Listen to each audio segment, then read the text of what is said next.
Hello student. NBF school के YouTube channel में आपका स्वागत है।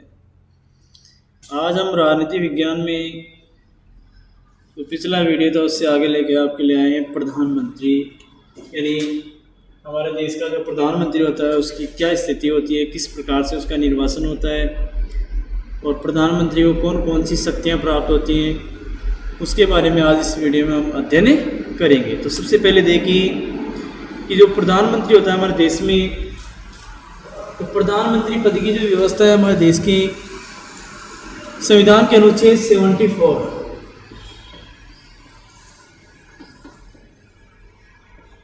अनुच्छेद 76 के अनुसार जो प्रधानमंत्री होता है कि प्रधानमंत्री पद की व्यवस्था की गई है, जो यानी वास्तविक कार्यपालिका का अध्यक्ष होता है एक तरह से, क्योंकि हमारे देश में कार्यपालिका का अध्यक्ष राष्ट्रपति होता है, लेकिन राष्ट्रपति नाम मात्र की कार्यपालिका का उदाहरण है। वास्तविक जो कार्यपालिका है उसका अध्यक्ष प्रधानमंत्री या मंत्रिपरिषद होती है। और हमारे देश में यानी प्रधानमंत्री की जो नियुक्ति है भारतीय संविधान के अनुच्छेद 74 के अनुसार कि भाई एक प्रधानमंत्री होगा और उस प्रधानमंत्री की नियुक्ति यानी राष्ट्रपति के द्वारा की जाती है। तो प्रधानमंत्री में सबसे पहले हम पढ़ेंगे कि उसकी योग्यताएं क्या होती है, कि प्रधानमंत्री पद के लिए उसमें क्या क्या योग्यताएं होनी चाहिए। तो सबसे पहली योग्यता नंबर 1 कि वह भारत का नागरिक हो, भारत का नागरिक हो। दूसरी योग्यता उसका नाम मतदाता सूची में हो, उसका नाम मतदाता सूची में हो। तीसरी योग्यता उसकी न्यूनतम आयु 25 वर्ष,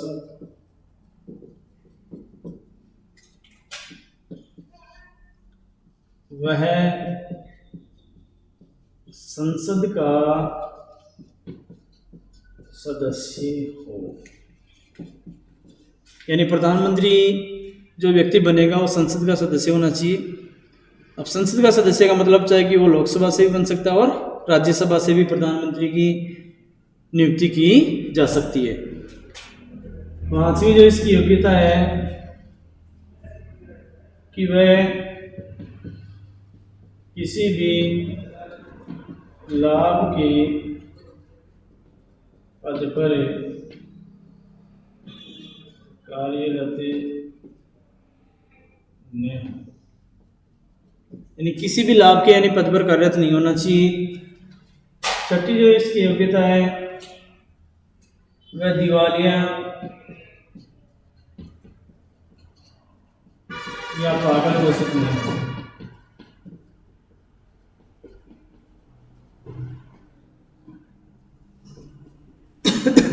कि प्रधानमंत्री जिसको हम बनाएंगे वो पागल और दिवालिया भी घोषित नहीं होना चाहिए।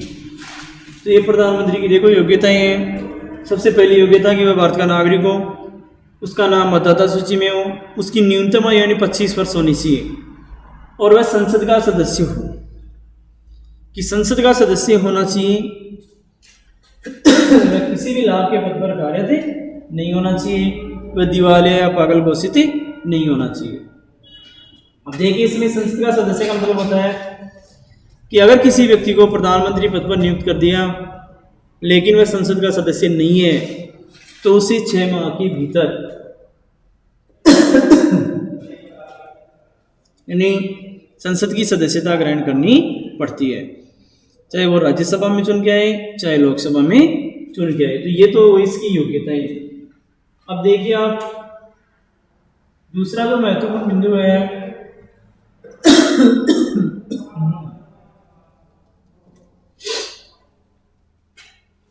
प्रधानमंत्री की नियुक्ति। तो देखिए प्रधानमंत्री की जो नियुक्ति है राष्ट्रपति द्वारा की जाती है। कि भारतीय संविधान के अनुच्छेद 74 के अनुसार प्रधानमंत्री की जो नियुक्ति करेगा वो राष्ट्रपति करेगा। अब राष्ट्रपति भी किसको नियुक्त कर सकता है, तो इसमें यानी अनुच्छेद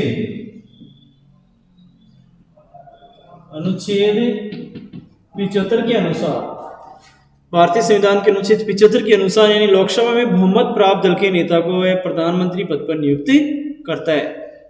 कि लोकसभा के चुनाव में यानी जिस राजनीतिक दल को स्पष्ट बहुमत मिला है, सबसे पहले यानी प्रधानमंत्री को नियुक्त करने की यानी 3 परिस्थितियां होती है राष्ट्रपति के सामने। देखो, पहली जो परिस्थिति होती है इसमें है कि लोकसभा में यानी जिस राजनीतिक दल को स्पष्ट बहुमत मिल रहा है उसी में से वह प्रधानमंत्री पद पर नियुक्ति करेगा, और उसमें भी यानी जो दल का प्रमुख नेता होगा उसी को वह प्रधानमंत्री पद पर नियुक्ति करता है।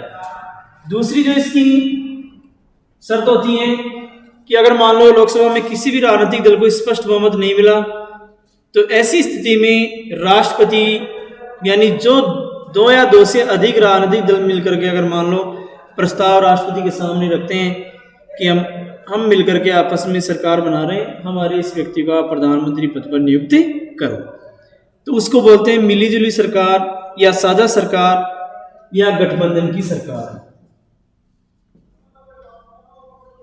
गठबंधन की सरकार, गठबंधन की सरकार का मतलब क्या होता है कि जो सरकार 2 या 2 से अधिक राजनीतिक दलों द्वारा समर्थन करने से अगर बनती है मान लो, तो वो गठबंधन की सरकार कहलाती है।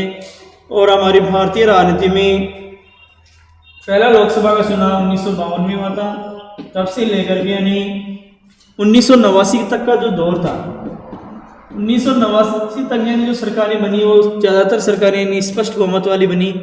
लेकिन 89 के बाद 1989 से 2014 तक जितनी भी सरकारें बनी वे सारी सरकारें यानी गठबंधन की सरकारें बनी।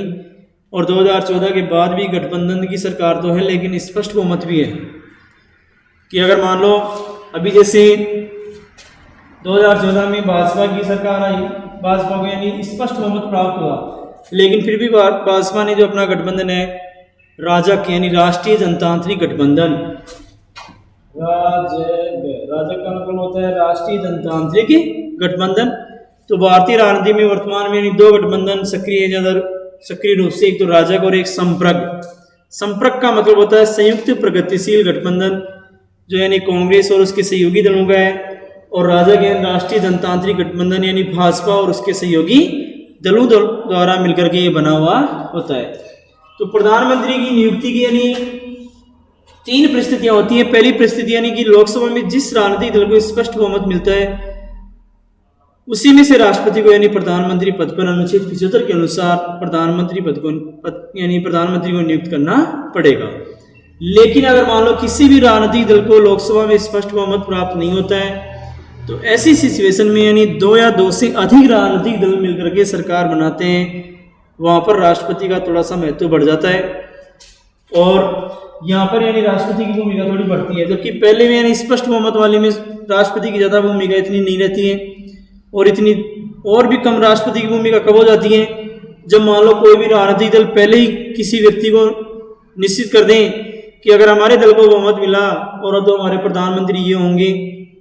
अगर उसको मिलता है तो वहाँ पर एक औपचारिकता मात्र बचती है। जैसा 2014 में और 2019 के चुनाव में भाजपा ने ऐसा किया कि प्रधानमंत्री पद की पहले घोषणा कर दी कि हमारा प्रधानमंत्री, अगर हमारे दल को बहुमत मिलेगा तो हमारा प्रधानमंत्री कौन होगा, नरेंद्र मोदी।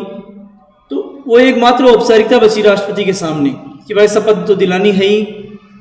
तो यहाँ पर देखो गठबंधन की सरकार में थोड़ा सा उसका महत्व बढ़ जाता है कि वह प्रधानमंत्री पद पर नियुक्त करता है जिस व्यक्ति का यानी वो नाम सुझाव देते हैं दल मिलकर के आपस में, उसी को वह प्रधानमंत्री पद पर नियुक्त करता है। लेकिन ये मान लो गठबंधन की सरकारें मनाने के लिए तैयार नहीं हो रही है कोई भी व्यक्ति, तो तीसरी सिचुएशन आती है कि अगर मान लो कोई भी गठबंधन की सरकार भी बनाने के लिए तैयार नहीं है, तो ऐसी स्थिति में राष्ट्रपति चाहे तो वह अपने स्वविवेक से किसी भी व्यक्ति को प्रधानमंत्री पद पर नियुक्त कर सकता है।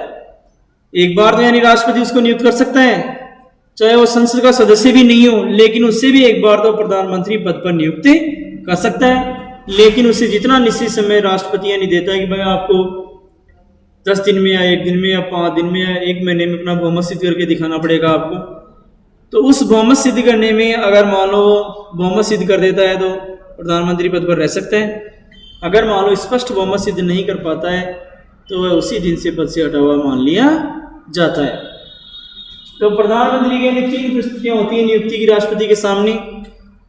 पहली परिस्थिति स्पष्ट बहुमत वाली कि अगर किसी भी दल को स्पष्ट बहुमत वहां पर मिलता है तो वह उसी व्यक्ति को यानी उसी दल में से जो दल का प्रमुख नेता होता है, लोकसभा का जो नेता होता है प्रमुख, उसी को यानी वह प्रधानमंत्री पद पर नियुक्ति करता है। और यहाँ पर और भी कमजोर स्थिति राष्ट्रपति कब हो जाती है, जब कोई भी दल मान लो पहले ही घोषणा कर दे कि हमारे दल को बहुमत मिला तो हमारा प्रधानमंत्री ये होगा, तो वहां पर एकमात्र औपचारिकता बचती है।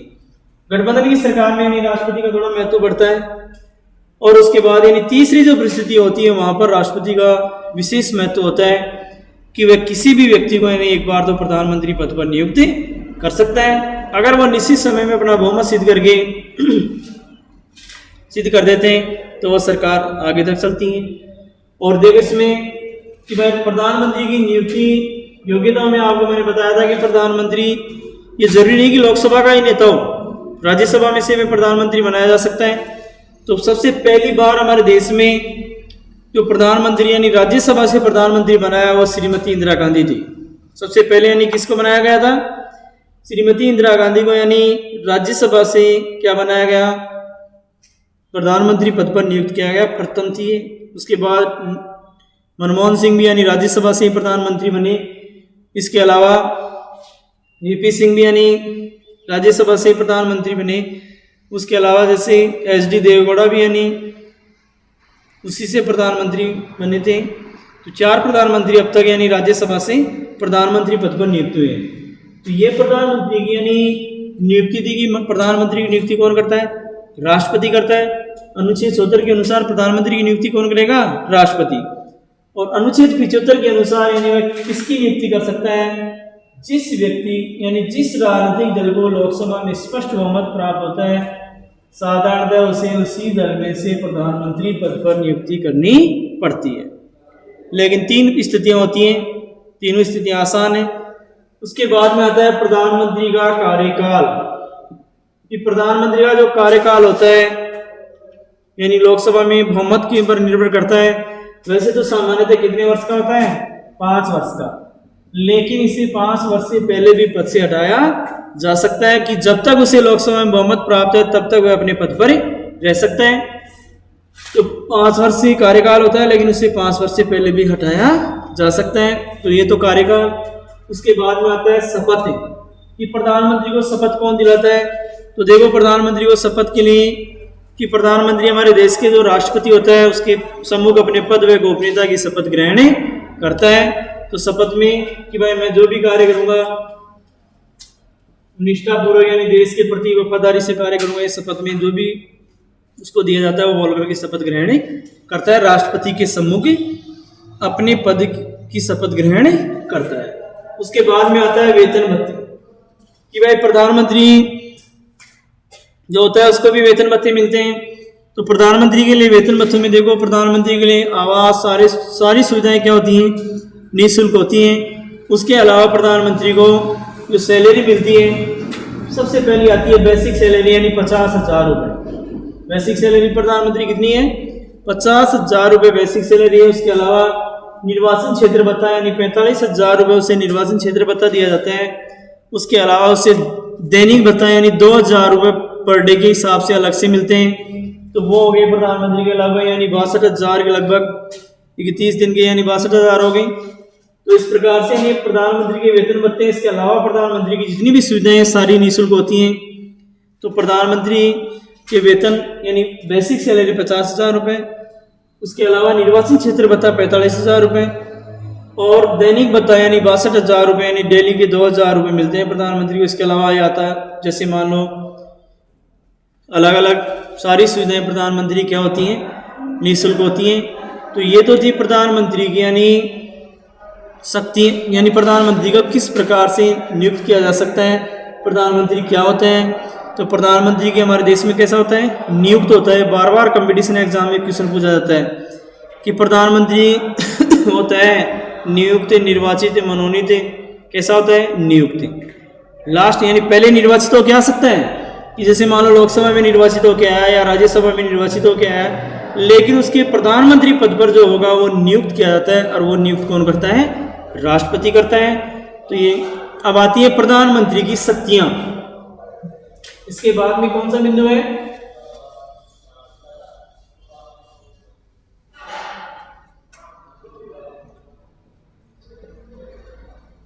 प्रधानमंत्री की शक्तियां एवं कार्य, कि प्रधानमंत्री को यानी कौन कौन सी शक्तियां कार्य प्रदान किए गए हैं, प्रधानमंत्री को कौन कौन सी शक्तियां दी। सबसे पहली शक्ति प्रधानमंत्री की है मंत्री परिषद का निर्माण करना। मंत्री परिषद का निर्माण करना।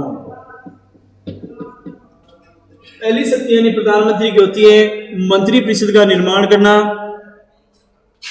दूसरी शक्ति है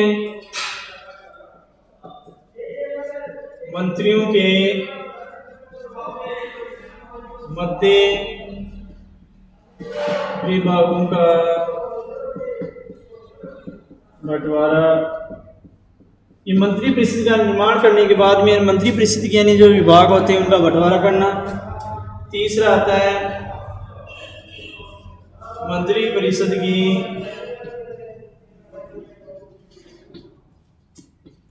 बैठकों की अध्यक्षता करना। कि मंत्री परिषद की यानी जो बैठकों की अध्यक्षता की जाती है वो भी किसके द्वारा की जाती है? प्रधानमंत्री द्वारा की जाती है। अगली शक्ति है इसकी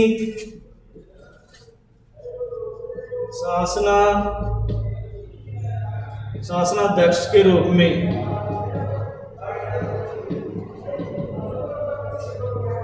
पांचवी जो शक्ति है प्रधानमंत्री की वो है मंत्री परिषद व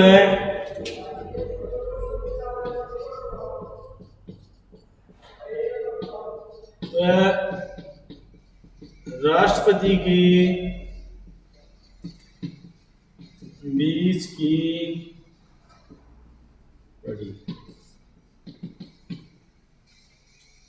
कि मंत्री परिषद व राष्ट्रपति के बीच की कड़ी, कि मंत्री परिषद व राष्ट्रपति के बीच की कड़ी के रूप में भी कार्य करता है। कि मंत्री परिषद की जो भी बात है प्रधानमंत्री यानी राष्ट्रपति तक पहुंचाने का कार्य किसके द्वारा किया जाता है? प्रधानमंत्री द्वारा किया जाता है। लोकसभा का नेता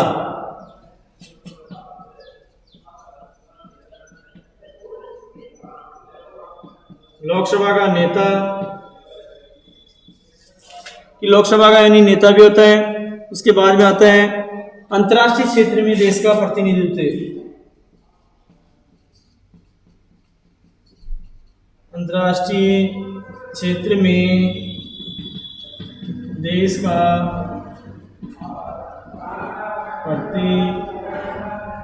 प्रतिनिधित्व, कि अंतर्राष्ट्रीय क्षेत्र में यानी देश का प्रतिनिधित्व भी करता है। कि किस व्यक्ति को यानी अलग अलग देशों में जाके सम्मेलनों में इनमें अटेंड करता है। उसके बाद में आता है लोकसभा व राज्यसभा संपर्क सूत्र के रूप में। लोकसभा और राज्यसभा के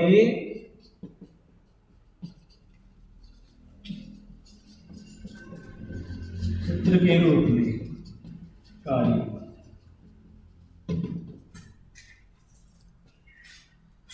एक आता है सरकार का प्रमुख प्रवक्ता। सरकार का प्रमुख प्रवक्ता।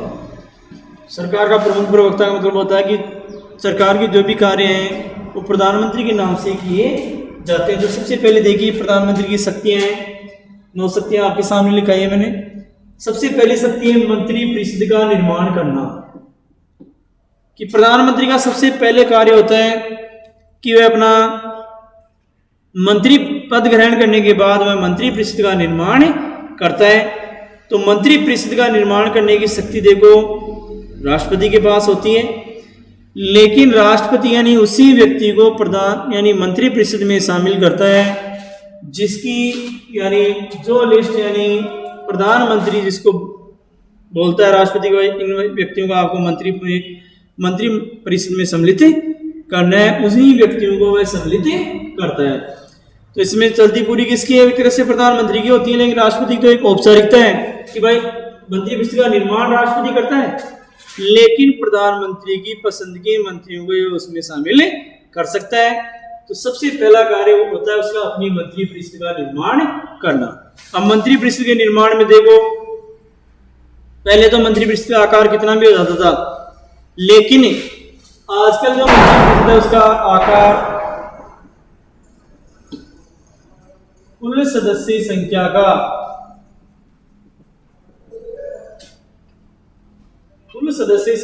15%, यानी टोटल जो सदन की सदस्य संख्या है उसका 15% मंत्री परिषद में हो सकते हैं। और ये कब से किया गया? 91वें संविधान संशोधन अधिनियम 2003 के अनुसार कि 91वें संविधान संशोधन अधिनियम 2003 के अनुसार मंत्री परिषद का जो आकार है वो सदन की कुल सदस्य संख्या का 15% से अधिक नहीं हो सकता, क्योंकि पहले मंत्री परिषद का आकार बढ़ा देते थे, उसमें प्रत्येक जाति के समीकरण, धर्म के, प्रत्येक क्षेत्र के ऐसे देखते मंत्री परिषद का आकार बड़ा होता था। लेकिन वर्तमान में 15% से अधिक मंत्री परिषद में सदस्य नहीं हो सकते। ये क्वेश्चन बार बार एग्जाम में भी आता है कि भाई मंत्री परिषद का आकार कितना % हो सकता है, तो वहाँ पर 15%। और वो कौन से अनुच्छेद द्वारा? 91वें संविधान संशोधन अधिनियम 2003 के द्वारा एक निश्चित किया गया कि भाई मंत्री परिषद का आकार सदन की कुल सदस्य संख्या का 15% से अधिक नहीं हो सकता। तो ये तो मंत्री परिषद। उसके बाद में आता है मंत्रियों के मध्य विभागों का बंटवारा, कि मंत्रियों के विभागों का बंटवारे का मतलब क्या होता है कि उनके आपस में किस मंत्री को यानी कौन सा डिपार्टमेंट यानी विभाग उसको सौंपना, ये जिम्मेदारी भी किसकी होती है? प्रधानमंत्री की होती है। करता तो राष्ट्रपति है, लेकिन प्रधानमंत्री की इच्छा के अनुसार ही उनके विभागों का बंटवारा करता है। फिर आता है मंत्री परिषद की बैठक की अध्यक्षता करना, कि मंत्री परिषद की बैठक होती है तब भी उसकी बैठक की अध्यक्षता भी प्रधानमंत्री के द्वारा ही की जाती है। उसके बाद में आता है शासनाध्यक्ष के रूप में प्रधानमंत्री का कार्य। तो शासनाध्यक्ष के रूप में होता है कि भाई हमारे शासन का प्रमुख व्यक्ति लीडर कौन होता है? प्रधानमंत्री होता है। लोकसभा का नेता होता है, सदन का नेता होता है।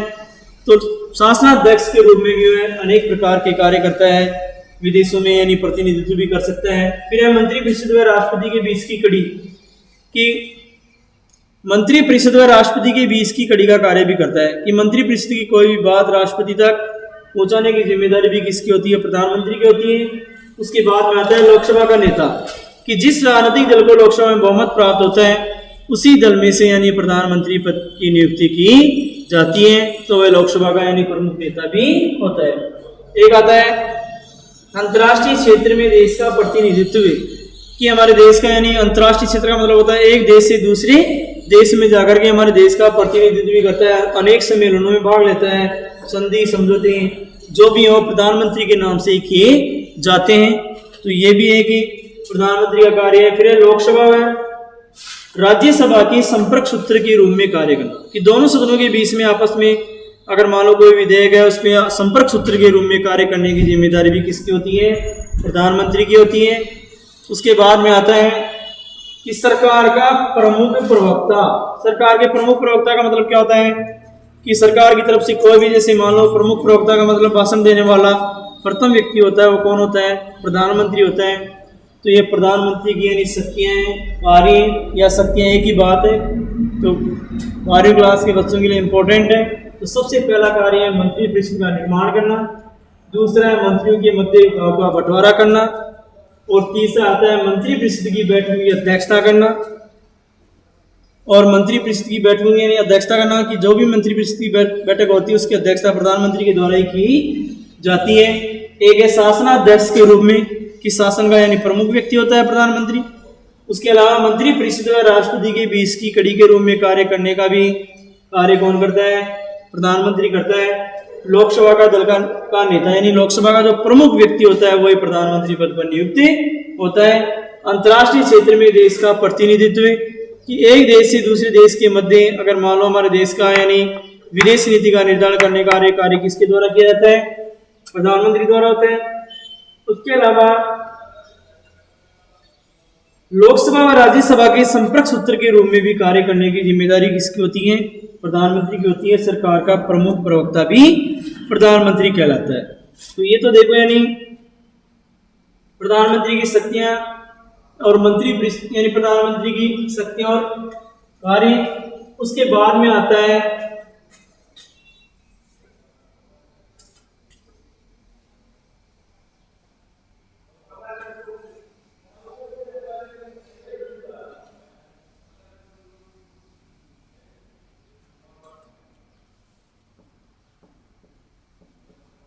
मंत्री परिषद कि भाई मंत्री जो परिषद होती है उसमें कितने प्रकार के मंत्री होते हैं। तो मंत्री परिषद में देखो सबसे पहले यानी 3 प्रकार के मंत्री होते हैं। सबसे पहला आता है कैबिनेट मंत्री, कैबिनेट मिनिस्टर। दूसरा आता है राज्य मंत्री यानी स्टेट मिनिस्टर, कैबिनेट मिनिस्टर। और तीसरा आता है उप मंत्री, डेप्यूटी मिनिस्टर जिनको अंग्रेजी में बोलते हैं। तो सबसे पहला देखो कैबिनेट मंत्री यानी कैबिनेट मिनिस्टर, राज्य स्टेट मिनिस्टर और तीसरा उप मंत्री का मतलब डेप्यूटी मिनिस्टर का होते हैं। तो मंत्री परिषद में देखो 3 प्रकार के मंत्री होते हैं। सबसे पहला है कैबिनेट मंत्री। कैबिनेट जो मंत्री होते हैं यानी कैबिनेट में जो निश्चित संख्या होती है यानी 18 से 20 के लगभग मंत्री इसमें होते हैं। और जो कैबिनेट मंत्री होते हैं वे अपने विभाग के स्वतंत्र प्रभारी होते हैं। उसके बाद में आते हैं राज्य मंत्री कि राज्य मंत्री कैबिनेट मंत्रियों के अधीन कार्य करते हैं, लेकिन कई बार राज्य मंत्रियों को भी अपने विभाग का स्वतंत्र प्रभारी बना दिया जाता है। और तीसरा आता है उप मंत्री जो कैबिनेट मंत्रियों के अधीन कार्य करते हैं। तो ये मंत्री परिषद में 3 प्रकार के मंत्री होते हैं, कैबिनेट मंत्री, राज्य मंत्री और उप मंत्री। तो देखो इसमें मंत्री परिषद में भी अगर किसी व्यक्ति को मंत्री प्रधानमंत्री ने बना दिया, चाहे वो संसद का सदस्य नहीं हो, लेकिन फिर भी उससे प्रधानमंत्री चाहे तो अपने मंत्रिमंडल में शामिल कर सकता है, लेकिन उसके लिए निश्चित समय होता है कि उसे 6 माह के भीतर अपनी योग्यता सिद्ध करनी पड़ेगी। यानी संसद की सदस्यता उसे ग्रहण करनी पड़ती है। कितने माह के भीतर? 6 माह के भीतर। तो ये मंत्री परिषद होती है हमारी। और मंत्री परिषद में 3 प्रकार के मंत्री होते हैं, कैबिनेट मंत्री, राज्य मंत्री, उप मंत्री। कैबिनेट मंत्री जो होते हैं वो अपने विभाग के स्वतंत्र प्रभारी होते हैं, स्वतंत्र रह करके कार्य करते हैं। राज्य मंत्री होते हैं वो कैबिनेट मंत्रियों के अधीन कार्य करते हैं, लेकिन कई बार उन्हें अपने विभाग का स्वतंत्र प्रभारी भी बना दिया जाता है। और उप मंत्री होते हैं वो कैबिनेट मंत्रियों के अधीन ही कार्य करते हैं। तो इस प्रकार ये प्रधानमंत्री की शक्तियां और कार्य और मंत्री परिषद में यानी कितने प्रकार के टाइप ऑफ जो मंत्री परिषद है उसके प्रकार 3 प्रकार के मंत्री होते हैं, कैबिनेट मिनिस्टर, स्टेट मिनिस्टर और डेप्यूटी मिनिस्टर। अब इसका अगला टॉपिक होगा हमारा मंत्री परिषद व मंत्रिमंडल में अंतर। और नेक्स्ट वीडियो में आपके लिए लेके आएंगे।